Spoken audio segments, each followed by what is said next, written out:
Selamat sore Pak. Assalamualaikum, salam rahayu dan salam sejahtera. Ya, selamat sore. Waalaikumsalam. Gimana Pak? Ini Pak, saya mau bertanya tentang kejadian sedang viral saat ini Pak. Apa itu? Ini Pak, karena terlalu banyak pertanyaan yang saya buat ya, yang saya nanti minta penjelasan dari Bapak, menurut pendapat Bapak. Saya akan aja Pak ya, apa ya? Nggak apa.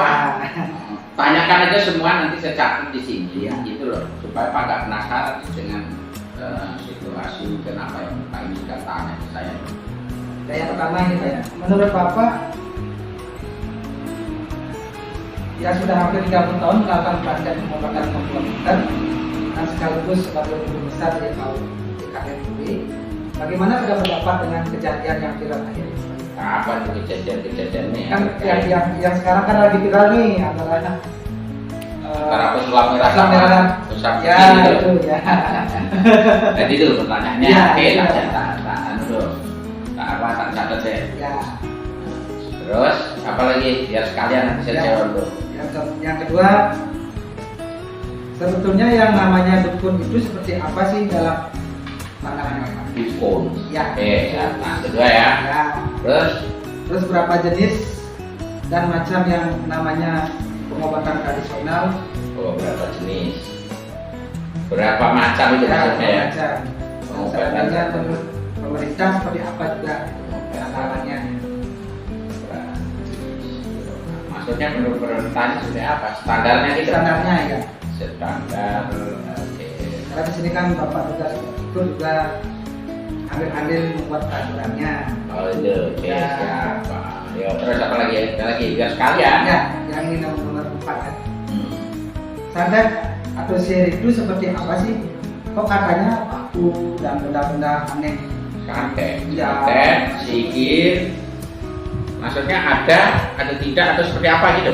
Iya, ada paku dalam. Oh, jadi di dalam tubuh seseorang ada paku. Benda-benda aneh lainnya. Benda-benda aneh lah. Ya. Terus apa lagi? Masih ada. Dan masih Pak. Ini Apa nomor itu? 4. Kalau Bapak saya dengar sering berkata rekayasa suci di dalam metode pengobatan tradisional ya. Rekayasa suci. Ya, pengobatan. Oke. Sebetulnya Dalam- apa sih itu rekayasa suci? Oke. Terus Yang keenam ini. apa dulu? Ilmu hikmah atau ilmu Ilmu hikmah Ya. atau al hikmah. hikmah itu seperti apa sih? Ilmu hikmah ya. Ya, Hikmah atau al hikmah ya. ya. Al Bagaimana? hikmah. Terus masih Masih Pak yang terakhir. ini. Nah ini yang utama ini. Apa itu? Goib itu sebetulnya seperti apa sih? Oh, Pak? gaib. Ya. Atau gaib ya. Gaib Gaib. ya. Ya itu ya itu ya Pak Zak itu. Nih, 7 pertanyaan yang saya harus jawab ini. Mudah-mudahan saya bisa menjawab karena biar bagaimanapun saya ini ada manusia biasa yang sangat terbatas ilmu yang saya miliki.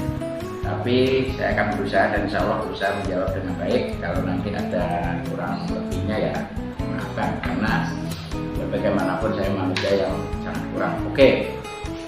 Sesuai dengan standar pengetahuan saya ya, saya tanpa harus menyalahkan kedua belah pihak. Dan pertanyaan Pak tadi kan terkait dengan viralnya situasi dari sulap merah dan saudara kita Kusabudin yang melakukan pengobatan alternatif.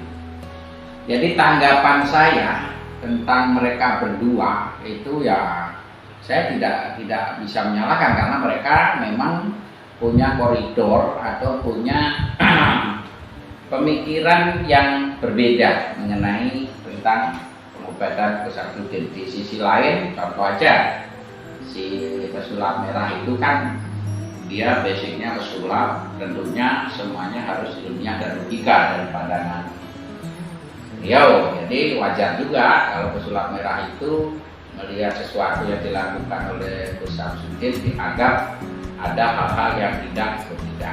Tetapi Kusabudin sendiri juga dia harus kukuh dengan pendapatnya karena menganggap dirinya memakai ilmu goib atau ilmu hikmah mungkin atau hikmah yang dia miliki. Jadi ini kalau saya yakin sebetulnya keduanya sih bisa diilmiahkan Pak. Cuman saya melihat terus terang saja mungkin bentuk kritik ya kepada Gus Samsudin, bahwa di situ saya melihat dalam praktek-prakteknya itu yang mungkin tujuannya untuk hiburan. Kalau untuk hiburan itu baik ya untuk kontennya. Kalau itu tidak untuk hiburan, ini akan memberikan pendidikan yang kurang baik. Contoh, dia mengobati dengan memindahkan suatu penyakit ke dalam bapak, contohnya itu. Nah, kalau saya dari pandangan saya sendiri, sesuai juga pemahaman saya di dalam hikmah dan al-hikmah, di situ yaitu tidak harus dilakukan seperti itu Pak.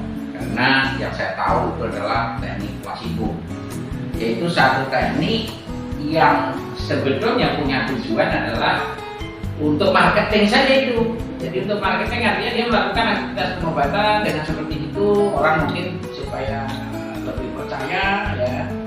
Nah itu, kemudian kritik saya kedua ya, nggak haruslah itu dibungkus dengan agama ya, karena ini sangat-sangat kurang baik gitu. Nah kemudian teknik-teknik lain placebo seperti membakar tisu dan sebagainya itu bukan hal yang aneh, karena bagi orang-orang ilmiah yang di sektor yang menguasai tentang kimia, di situ ada cairan gliserin, ada PK, ada macam-macam yang itu bisa untuk dibuat rekayasa seperti itu. Nah kemudian seperti telur, itu ada pakunya, ada yang dipindahkan sebagainya. Nah ini pun juga teknik placebo, artinya satu permainan saja, jadi tidak ada terpindahkan situ. Tapi sebetulnya telur itu juga bisa dipakai media untuk mengobati dengan cara ditekankan ya pada ujung telur itu. Kalau ditekan atau ujung-ujung begini itu memang pas sekali karena dia bentuknya seperti itu. Tapi kalau ditekan diberikan ini pasti berwarna. Di ujung-ujung ini ketika orang menguasai, contoh lah titik-titik akupunturnya ya, titik-titik poinnya ini, ketika orang sakit pasti kan terjadi pengendapan, itu bisa dipakai terapi, yaitu untuk memecah imbalan-imbalan yang ada di pembuluh darah. Tidak harus memberikan satu sugesti bahwa di dalam telur itu ada pakunya, ada macam-macamnya itu. Nah itu membawa dampak nanti pendidikan yang kurang baik ketika dilihat masyarakat ya. Atau metode-metode lain lah, saya melihat dari video-videonya mudah-mudahan nggak salah, tetapi sama-sama pengobat yang saya sendiri sudah 30 tahun memadukan pengobatan tradisional kuno, tradisional modern, kemudian tradisional barat dan timur, serta saya juga mempelajari dan mendalami ilmu hikmah dan al-hikmah ini. Jadi hal-hal seperti itu tuh menurut saya kurang pas ya. Kalau kita mau jadi terapis ya, kalau kita mau jadi pijat, contoh akupressure atau refleksi atau bekam atau yang lain-lain lah, titik jari petir atau jari totok itu nggak masalah. Tapi kalau itu sudah dibalut dengan teknik placebo, inilah seakan-akan, kalau pribadi saya tidak mengatakan artinya Gus Samsudin itu pembodohan, tapi kalau menurut pribadi saya ya itu akan ada sejenis pembodohan dan pembohongan ya, apalagi dilakukan secara publik. Nah jadi itu ya, saya tanpa menyalahkan keduanya karena keduanya memang punya basic yang berbeda ya, tapi sebetulnya semuanya bisa dilogikakan. Nah, kemudian Pak tadi bertanya, yang kedua adalah dukun. Dukun ini itu di setiap daerah di Nusantara itu punya fungsi yang berbeda Pak. Ada dukun yang dia punya tugas dalam sektor pengobatan, contohnya dukun bayi, nah, kemudian dukun patah tulang, dukun suwo, nah, dukun penerawangan, ya gitu, atau dukun-dukun yang lain. Jadi dukun ini adalah, atau di tempat lain juga, dukun ini adalah seorang tokoh masyarakat yang dia membimbing dan memberi aturan kepada masyarakat dan sangat dihormati pada wilayah kelompok tertentu itu. Jadi namanya dukun, kalau orang Jawa bilang itu duduk dan tekun. Duduk tekun itu artinya dia seseorang yang mempunyai satu kelebihan khusus di bidang khusus. Nah itu. Nah kemudian ya, kalau kita perlu catat di sini, semua orang yang terutama di Jawa ya atau di Nusantara ini sebetulnya itu dulu itu ditolong oleh dukun Pak, karena pada saat itu belum ada dokter. Nah, sifat-sifat daripada dukun tadi saya katakan, ada dukun beranak, ada dukun ini, ada dukun itu. Ini menjadi sebuah penelitian sesuai dengan perkembangan zaman. Contohnya ini dan akan melahirkan sebuah tradisi baru. Jadi kalau dulu ada dukun patah tulang, nah kemudian dengan berkembangnya pemikiran itu sekarang menjadi dokter ortopedi bagian tulang. Nah itu terlahirnya saya yakin dari situ ya. Kemudian ada bidan, itu terlahirnya dari dukun beranak ya. Kemudian ada perawat, itu terlahirnya biasanya dulu dukun itu juga punya asisten ya. Nah, jadi punya asisten, punya cangkrik namanya itu, yang dia tugasnya merawat, membantu seorang dukun untuk membantu pasiennya. Atau dukun suwo itu ya, dukun suwo itu ke psikologis, karena dukun suwo dulu sering dia membenerin pemikiran orang dengan cara nanti aja media disuwo ya, didoanin, artinya suwo itu doanin itu dikasih. Nah itu sebetulnya dia lebih mengarah kalau sekarang itu menjadi dokter psikologi seperti itu ya. Jadi dukun itu sangat mulia. Nah tidak menjadi mulia ketika sekarang ini banyak oknum orang yang memanfaatkan dukun ini dengan cara klinik.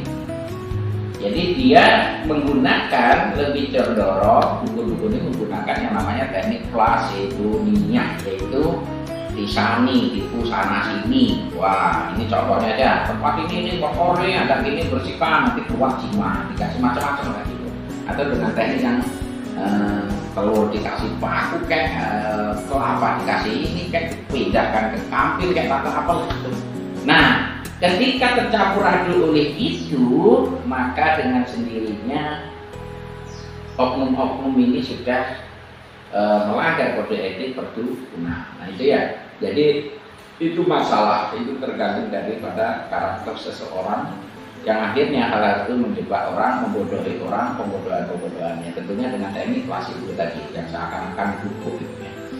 Nah kemudian pertanyaan Pak yang ketiga, jadi berapa macam jenis pengobatan tradisional dengan standarnya seperti apa? Jadi kalau ini dipertanyakan, pengobatan tradisional ini ada beberapa macam. Yang pertama itu adalah pengobatan tradisional kuno. Jadi pengobatan tradisional kuno ini Pak, ini pengobatan yang memakai cara-cara kuno. Artinya gini, nuansanya kuno, kemudian alat-alat yang dipakai juga kuno. Contohnya dipakai untuk membuat ramuan ya.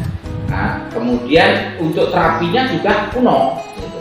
Nah, saya melihat ada satu praktisi yang menggunakan teknik kuno itu, yaitu inisiatif nabi pakai ulang gitu ya. Itu sebetulnya tradisional kuno ya. Jadi orang dulu membuat ramuan itu ya pakai batu, pakai apa itu untuk yang diulek sebagainya itu. Nah, itu yang pertama. Jadi tradisional kuno itu alat-alatnya semua kuno. Dia memadukan teknik-teknik terapinya, baik itu memberikan obatnya ataupun cara terapinya, nuansanya itu kuno karena di situ belum ada penelitian tentang uji klinis dari apa yang digunakan. Jadi dia memakai cara kuno plus doa-doa itu dulu, atau suwuk bahasanya ya, suwuk itu. Kemudian ada tradisional kuno modern. Tradisional kuno modern ini cara-cara kuno yang dipakai tetapi sudah lebih modern. Contohnya begini, hasil ramuannya dibuat dengan alat-alat yang sudah modern ya. Kalau dulu direbus dengan kuali, sekarang mungkin sudah direbus dengan stainless gitu. Kalau dulu diproses dengan gilingan batu itu, sekarang sudah pakai mesin. Nah, kemudian perbedaannya di sini adalah zatnya itu sudah diketahui kandungan daripada obat-obatannya. Nah, kemudian cara-caranya juga sudah lebih modern. Kalau tradisional kuno menyedot darah itu memakai contoh bekam ya bahasanya itu. Jadi memakai itu dulu tanduk. Nah, sekarang sudah memakai alat yang pakai ini, pakai yang sudah bagus ya. Nah itu salah satu contohnya itu. Nah kemudian di tradisional kuno modern ini itu kesterilannya juga sudah mulai tertata, kandungan daripada obatnya juga sudah tertata, kemasannya pun juga sudah standar ya. Kemudian cara penyampaiannya pun juga sudah standar. Nah kembali lagi dicampur adukan oleh oknum tertentu gitu, dengan bahasa tentang ilmu goib, kegaiban, hikmah ya gak bener memaknainya, yaitu dengan teknik-teknik penipuan atau teknik-teknik wasifuniah tadi, yaitu sebuah permainan zat kimia ya. Nah itu pengobatan tradisional, yaitu tradisional kuno dan tradisional kuno modern. Dan modern, yang modern ini terlahir dari tradisional kuno dan tradisional kuno modern. Makanya ada dokter, kalau tempo dulu dukun, tabib, sekarang jadi dokter ya. Tetapi hal ini terus berkembang gitu loh Pak. Nah di kedokteran sendiri ini sudah tertata betul, dari standar ini sudah tertata. Tetapi semuanya ada kekurangan dan kelebihannya ya. Jadi ini yang harus diisikan. Tentunya masyarakat itu harus jeli ya dengan pengobatan ini. Kalau memang harus menggabungkan kedua sisi, ya harus digabungkan. Boleh menggunakan ramu-ramuan atau doa-doa tradisional, tetapi juga jangan lupakan medis yang sudah modern ini gitu. Nah itu tentang pengobatan tradisional. Standar yang dari pemerintah adalah tentunya dari standar yang mulai ada. Kebetulan saya dulu pernah ikut tahun berapa lupa ya, untuk menyusun peraturannya tentang pengobatan tradisional ini, yang nanti akan terikut dengan modern itu, ikut menyusun dan standarnya adalah tentunya dari pemerintah mulai berpikir untuk membuat standarisasi supaya pengobatan ini menjadi aman untuk masyarakat, karena itu berhubungan tentang kehidupan atau nyawa seseorang gitu. Jadi di tradisional pun sudah mulai ada ikatan-ikatan, organisasi sektornya, asosiasinya itu, biarpun belum bisa membuat rumah sakit gitu. Nah kalau teknik pengobatan saya yang sudah 30 tahun ini memang menggabungkan antara tradisional kuno, tradisional modern, kemudian medis, terutama medis timur gitu. Karena dulu basic saya belajarnya di situ ya, jadi semua ada standarnya yang saya wadahi dalam wadah ini Mitra Sudah Bakti, dan di situ saya juga mendidik ada murid-murid untuk di sektor tradisional. Nah kemudian ikatan-ikatannya ada seperti ITI, Ikatan Pengobatan Tradisional Indonesia, kebetulan saya ada di dalamnya, dan banyak lagi termasuk YKMB, ini banyak lagi lah gitu. Nah saya menyarankan dalam masyarakat berobat itu ya main ke tradisional atau dibilang alternatif, atau bahasanya lebih keren adalah komplementer. Nah ini harus bisa memilih, jangan sampai cara-cara yang klasik-buninya, yang itu pembohongan ini dicari gitu. Masyarakat kita itu harus cerdas supaya tidak ada muncul nanti kata-kata penipuan atau sesat dan sebagainya. Nah itu Pak ya. Nah kemudian pertanyaannya yang keempat ini, Pak agak pusing juga nih jawabnya. Sihir santet itu apakah itu ada? Nah kemudian kalau sihir kok Pak penasaran tuh, ada orang masuk beling, ada orang masuk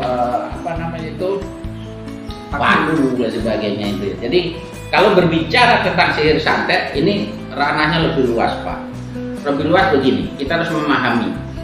Kalau di Islam ya, itu di situ ada namanya malaikat. Malaikat itu tempatnya benar. Kemudian di situ ada setan. Setan itu tempatnya salah ya. Kemudian atau ketidakbenaran. Nah, kemudian ada manusia. Manusia itu tempatnya salah dan benar. Nah, ini. Nah, kita harus pahami ini. Jadi yang mengatakan sihir santet ya, ini sebetulnya ya manusia itu dasarnya dua sifat tadi. Ini pembahasannya tidak jauh ini nanti nih. Jadi nggak apa-apa, tak kasih simpel saja. Jadi malaikat tempatnya benar, jadi dia memang punya tugas satu, ya dijalani itu. Atau bahasanya begini, ada dua sisi positif negatif di dalam kehidupan ini. Kalau di Jawa itu wobi, orang mengatakan orang Jawa, kalau di Bali itu wobi. Itu adalah dua sifat. Tadi saya katakan malaikat tempatnya benar, setan tempatnya salah. Dan manusia tempatnya benar, tempatnya salah. Berarti kalau saya boleh ngomong, oh kalau begitu tempatnya malaikat dan setan, boleh juga lah, boleh juga ditafsirkan begitu. Nah, kesalahan yang dimaksud adalah yaitu tentang sifat. Ini nanti judulnya kesihir. Jadi ada sifat angkuh, iri, dengki, dendam, sombong. Ada sifat jujur, adil, sabar, kemudian kasih sayang dan tanggung jawab. Ada 2 sifat. Jadi tempatnya salah. Nah, manusia ketempatan 2 sifat ini. Yang disebut nafsu. Ada marah, sudia, main atau lain-lain. Atau orang Jawa bilang ada 2 papat, mau pacar, kakak kawan, dari kambar, dan ibu wakil. Jadi itu semua itu. Ada di Bali dan kandung papati, kandung patari, kandung pasari, kandung patulah. Itu kita bicarakan ini. Jadi terkait dengan sifat manusia. Nah, manusia ini nanti terlahirnya santet Pak ya, terlahirnya santet sihir. Karena santet sihir ini luas, di setiap daerah itu punya karakter yang berbeda-beda ya. Di sini ada santet begini katanya, di situ ada santet begitu, atau ada sihir begini. Dan sihir santet itu memang ada. Karena itu sudah dari zaman dulu. Jadi itu terkait sifat angkuh, iri, dengki, dendam, sombong. Kalau manusia cenderung di atas 50% mempunyai sifat ini yang diterapkan dalam kehidupan, itulah bibit-bibit suka sihir itu. Jadi bibit suka sihirnya begitu tuh. Kalau sifat itu, ya. Jadi ketika orang punya sifat angkuh, iri, dengki, dendam, sombong, dia sudah berpotensi untuk menjadi tukang sihir. Kenapa? Contohnya gini, Pak, Pak benci dengan saya karena ada suatu masalah. Nah, kemudian Pak mempunyai sifat yang seperti ini. Nah, nanti Pak tidak berani ketemu saya, Pak akan membuat fitnah. Wah, kalau Pak aja tuh begini kepada orang. Atau Pak mendengar cerita satu jadi 1000, akhirnya menjadi ribut. Itu sudah lapis pertama santet Pak, gitu. Nah, itu tidak bisa terjadi. Bapak mungkin saja karena pengetahuan Pak pernah, wah, aku harus melakukan doa-doa khusus nih dengan ilmu yang sangat tinggi, dengan dendam yang sangat tinggi, datang ke sebuah tempat, ke pohon-pohon mungkin, ke pinggir sungai atau di batu-batu. Pak melakukan pekerjaan dengan kedendaman yang tinggi. Nah, maka sifat setannya tadi atau setan itu yang dulu datang ke situ belak gitu. Nah, apa media-media yang Pak pakai itulah yang akan dikirim kepada seseorang yang akan mempengaruhi batin dan pemikiran seorang menjadi kacau. Itu sebetulnya sangat Pak. Jadi kalau saya melihat itu dan saya teliti dari urusan di berbagai wilayah Indonesia, sebetulnya santet sihir itu bukan nanti ada pakunya, ada ininya, dan bukan, karena dia terbentuk dari hawa. Itu campur tangan setan pengiblisan. Kenapa saya katakan hawa? Karena ini penelitian saya itu bukan main-main 30 tahun itu. Jadi tulisan saya sering menemukan pasien-pasien yang begitu. Jadi kalau itu dalam tubuhnya ada paku, dalam tubuhnya ada beling, itu bukan begitu. Karena itu terkait dengan penyakit skizofrenia kalau nggak salah ya. Jadi ada kebiasaan orang yang memang senang memakan paku atau zat logam. Ada kebiasaan orang yang senang makan logam atau apa itu. Jadi itu masuk di dalam. Jadi sampai sebetulnya yang saya tahu tidak begitu. Jadi mempengaruhi batin dan pikiran yang akhirnya ini mimpinya jelek, hidupnya kacau dan sebagainya, tidak tenang dan tidak. Nah, bagaimana mengatasi hal seperti itu? Sifat preventif. Kita harus belajar sabar, kasih sayang, jujur, bersyukur, bergembira dalam kehidupan, kemudian tekun dalam memahami tentang ilmu hikmah atau ilmu pemahaman tentang baik dan buruk tadi. Itu sebetulnya itu Pak. Jadi jangan berpikir nanti di perut orang ada begini, ada begini. Nah, kalau ada mungkin cacing, ada lumpur, ada kawat-kawatan ya gitu, itu bisa terjadi karena ketika orang pikirannya kacau, kemudian darahnya kental, kemudian banyak racun. Nah, racun ini berakumulasi, itu bisa membentuk darah-darah itu seperti gumpalan-gumpalan pasir. Makanya Pak Luani kayak uyahan ya namanya itu ya, kalau ini ada keluar. Nah, itu salah satu reaksi tubuh dalam untuk sebetulnya untuk menetralisir hal-hal yang sifatnya tidak baik dari hawa tadi gitu. Jadi santet itu terkait dengan toksin dan hawa, lebih banyak itu. Nah, karena jadi dipengaruhi oleh batin dan pikiran, makanya lebih banyak sakit kepala, sesek gitu, kemudian terutama mimpi yang buruk-buruk gitu. Nah, itu sih Pak sebetulnya kalau dari pengalaman saya, karena saya itu pernah menulis dari sumber-sumber yang ada di seluruh wilayah Nusantara ya. Nah, itu tentang santet dan sihir ada gitu. Jadi Jadi karena memang dari dulu itu juga sudah ada. Nah, termasuk orang-orang yang seperti itu adalah yang sering membuat permainan itu yang menjebak pikiran orang dengan plasibonia itu. Kalau saya kotakkan itu dia juga merasa salah karena itu mengacaukan pikiran seseorang gitu. Makanya jangan masuk ke ranah itu ya, kalau kita coba jangan masuk ke ranah itu. Apalagi sekarang selalu dibungkus dengan ayat suci dan agama. Nah, santet atau sihir itu sendiri banyak jenisnya Pak.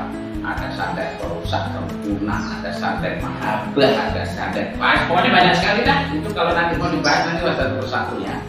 Nah, kemudian media-media yang dipakai oleh orang sihir atau santet ini ya bisa dari darah kotor seperti darah haid, baju-baju bekas, sisir rambut, kemudian binatang yang khusus, warna khusus, disembelih diambil darahnya tanpa ada doa, atau mungkin yang lain lah seperti tulang dan sebagainya. Itu sebagai media untuk melakukan yang disebut gulgul atau doa-doa jelek ya. Karena dasarnya adalah aku ini tidak sombong. Maka kita harus kikis itu sifat itu supaya kita tidak nanti masuk ke ranah yang kekuatannya adalah kekuatan iblis atau setan tadi, karena memang di dalam tubuh kita ada dua kekuatan tadi itu. Nah itu, kemudian ini Pak, apalagi tadi yang Pak tanyakan adalah rekayasa suci. Wah, ada pengen juga nih, Bang kameramen nih. Pertanyaan kelima, apakah rekayasa suci? Rekayasa suci dalam pengobatan adalah yang seperti tadi sudah saya ulas. Orang menggunakan teknik-teknik plasibonia. Yang plasibonia adalah seperti tadi lah, dikeluarin paku kayak, dikeluarin macam-macam lah, keluarin cimat ya, katanya di rumah ada begini, ada begitu dan sebagainya begitu. Itu yang saya katakan rekayasa suci. Kemudian dibalut dengan ayat-ayat agama, ya. Dibalut dengan ayat-ayat agama dan masyarakat kita itu percaya saja, nggak mau berpikir secara logika. Itu yang saya katakan rekayasa suci. Rekayasanya jelek, sucinya baik. Siapapun yang menggunakan rekayasa suci karena dia menggabungkan dengan ayat-ayat Tuhan yang membuat ayat itu pasti tidak rela. Tinggal nunggu proses waktu 3 bulan, 6 bulan, 3 tahun, 6 tahun atau 12 tahun. Pasti dia akan kena masalah dan hancur ya. Nah, di situ sebenarnya terkait dengan bisnis sih Pak ya. Dia ingin tenar hanya dengan menggunakan itu. Nah, dia tenar tapi dia tidak mau menghentikan itu, akhirnya dia juga akan dihancurkan oleh keadaan gitu. Jadi jangan sampai nanti kalau ini teman-teman dimanapun berada, nanti ini menjadi sebuah video kalau teman-teman lihat di pengobatan ya, terutama anak-anak didik di Mitra Sadar Bakti, saya harapkan jangan pernah menggunakan yang namanya teknik rekayasa suci. Kalau ada musuhnya pasti saya. Nah itu, kemudian ini pertanyaan yang ke-6 ya. Apa itu ilmu hikmah dan al-hikmah? Ini memang untuk masyarakat muslim ya, mudah-mudahan saya mohon maaf karena keterbatasan saya yang untuk menjawab, tapi saya akan jawab. Jadi yang disebut al-hikmah itu adalah pengetahuan tentang berbagai ayat-ayat suci yang itu mengarah terhadap nanti syariatnya, kemudian torekatnya, hakikatnya dan ma'rifatnya. Jadi pemahaman yang mendalam. Hikmah dan al-hikmah itu artinya gini, pemahaman pengetahuan yang mendalam tentang ayat-ayat suci Al-Quran. Jadi orang ketika nanti dia ini mengatakan dirinya mempelajari al-hikmah, kalau dibawa ke pengobatan dia masih memakai teknik-teknik rekayasa suci atau placebo, dia belum memahami betul. Karena semua kitab suci apapun itu mengajarkan kita untuk menjadi baik. Sedangkan di metode pengobatan yang rekayasa suci itu adalah pembohongan dan pembodohan. Maka dia belum memahami betul yang disebut hikmah atau al-hikmah ya. Jadi karena itu pendalaman pengetahuan tentang hukum-hukum yang ada di dalam kitab suci. Dan yang jelas kitab suci mengajarkan baik. Ketika orang melakukan teknik plasibonya dibungkus, dia mengatakan dirinya adalah orang hikmah dan al-hikmah, tetapi dalam kenyataannya di situ ada teknik rekayasa sucinya atau teknik pupuk dan pembangunan, dia belum memahami dengan baik tentang hikmah dan al-hikmah. Jadi orang yang memahami hikmah dan al-hikmah, dia bisa membawa dirinya, karena di situ nanti akan terjadi yang betul-betul paham itu adalah ridho atau disebut maunah, yaitu kalau tempo dulu zaman Nabi disebut mujizat, kemudian zaman para wali itu disebut karomah, kemudian zaman sekarang itu disebut maunah. Ya, artinya ya anggaplah doanya terkabulkan. Nah, doa terkabulkan itu hanya pada orang-orang yang benar-benar memahami, bukan sekedar hanya bisa membaca saja. Itu tentang hikmah dan al-hikmah. Kemudian pertanyaan yang ketujuh tentang gaib dan gaib. Ya, apakah itu gaib? Gaib itu kalau belum ada gaib itu sesuatu yang belum tahu. Jadi itu gaib itu. Jadi kalau sudah tahu ya nggak gaib. Contohnya begini, Bapak punya uang di dompet, aku nggak tahu gaib. Itu contoh kecil, gitu ya. Contoh kecil seperti itu. Kemudian, oh, Bapak ini masih bujangan nih. Kemudian belum punya jodoh, itu gaib. Atau mungkin kita bawa lagi, oh surga neraka itu ada nggak Pak? Karena kita nggak tahu, gaib. Tapi kalau sudah tahu, oh tahu gitu, nggak gaib. Jadi memahami gaib itu segitu aja, nggak usah dibawa yang apa ya jauh gitu ya. Nah kemudian kembali lagi kepada hikmah dan al-hikmah ya. Jadi hikmah itu adalah makna, hakikat dan lain sebagainya tadi, yaitu pengetahuan pendalaman tentang itu. Nah, pengetahuan pendalaman ini kalau orang sudah tahu, itu dia nanti akan mengetahui tentang hukum-hukum Tuhan, dia akan tahu. Maka tidak gaib lagi untuk dia. Tetapi bagi yang sudah tahu itu tidak bisa diceritakan secara sembarangan atau mengaku-ngaku, itu nggak boleh. Jadi sesuatu yang gaib adalah yang belum tahu. Kalau sudah tahu, nggak gaib, gitu aja. Ini simpel aja, apapun itu, iya simpel. Jangan nanti dibawa, oh galak gitu ya. Nah itu penjelasan dari saya. Kalau ada menanyakan lagi silakan ya. Jadi saya tidak bisa menjawab seperti itu. Mudah-mudahan nanti jawaban saya ini dari komentar saya ini bisa membantu masyarakat yang mendengarkan dan menontonnya untuk memahami sesuatu itu dengan logika. Jadi begini, saya tambahkan, agama apapun atau kitab apapun itu 80% isinya bisa diilmiahkan ya. Jadi jangan beralasan saya ilmu gaib nih, kamu ilmu nggak gaib, nggak bisa dilogikakan kan. Yang 20% itu gaib. Contohnya tadi surga neraka, ini gaib gitu. Itu aja 20%. Yang 80% agama apapun bisa diilmiahkan ya. Jadi jangan beralasan gaib bahwa itu semua tidak bisa diilmiahkan. Nah, menurut saya itu sih. Kalau Pak ada mau tanyakan silakan. Ya cukup, kayaknya itu sudah lengkap ya. Sudah lengkap juga. Jadi begini teman-teman dimanapun berada ya, tadi ada 7 pertanyaan yang luar biasa ya, mudah-mudahan jawaban saya ini memuaskan. Saya selaku manusia biasa yang hanya sedikit diberikan ilmu oleh Tuhan, mudah-mudahan ini membantu situasi sekarang yang sedang uji-uji semua itulah gitu ya. Jadi terima kasih atas segala perhatiannya, mohon maaf atas segala kekurangan. Doa saya untuk sahabat saya dimanapun semua berada, mudah-mudahan itu pada berkah, selamat, kemudian mendapat syafaat dari beliau Kanjeng Nabi Muhammad SAW sampai di akhir zaman nanti. Terima kasih. Wassalamualaikum warahmatullahi wabarakatuh.